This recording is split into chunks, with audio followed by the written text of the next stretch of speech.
Hi everyone, welcome back to another one of our Lenten reflections.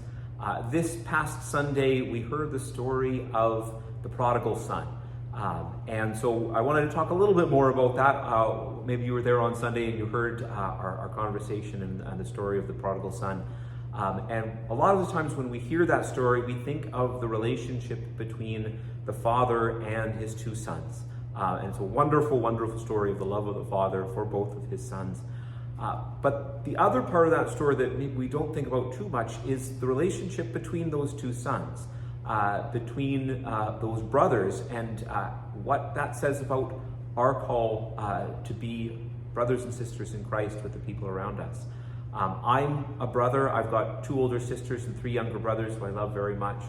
And when I read this story, it's easy to kind of see myself both as a younger brother and an older brother. I think as an older sibling, a lot of the times you want to watch out for your younger siblings. You want to kind of guide them and give them a good push in the right direction. And I know sometimes as younger siblings, we don't always see it that way, especially when I look at my own boys and see how they work together and interact. And so I just want to read the second half of this story about the elder son. This is Luke 15, starting in verse 25. Now his elder son was in the field, and when he came and approached the house, he heard music and dancing. He called one of the slaves and asked what was going on. He replied, "Your brother has come, and your father has killed the fatted calf because he has got him back safe and sound." Then he became angry and refused to go in. His father came out and began to plead with him, but he answered his father, "Listen, for all these years I have been working like a slave for you, and I have never disobeyed your command. Yet you have never given me even a young goat so that I might celebrate with my friends. But when this son of yours came back, who has devoured your property with prostitutes, you killed the fatted calf for him."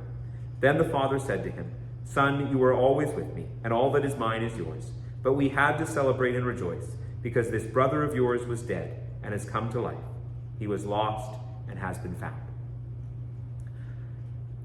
What I notice when I read that passage is the older son is very, very sure of all the trouble that the younger son got up to while he was away. If you read the first half of the story, it doesn't say anything about specifics about what the younger son did while he was wasting his money. But the older brother is quite sure that it involved prostitutes and wild living. And he doesn't actually know that for a fact, right? He wasn't there.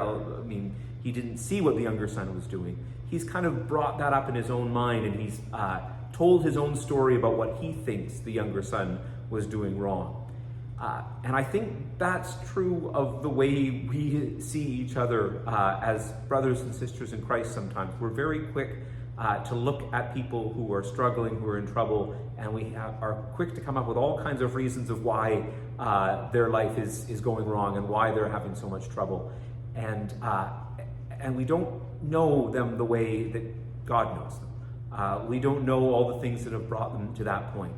And taking that step back and deciding not to assume, not to judge, not to decide we know what's wrong with them just because we're the elder brother and we think we know best. But to trust that God knows what's happening in the lives of our brothers and sisters, and trusting that God is going to keep guiding them.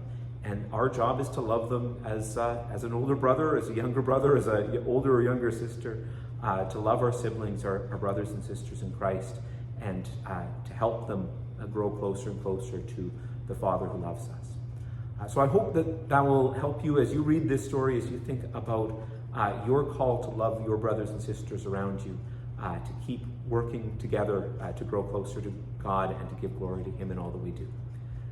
Thanks so much. I'll see you next week.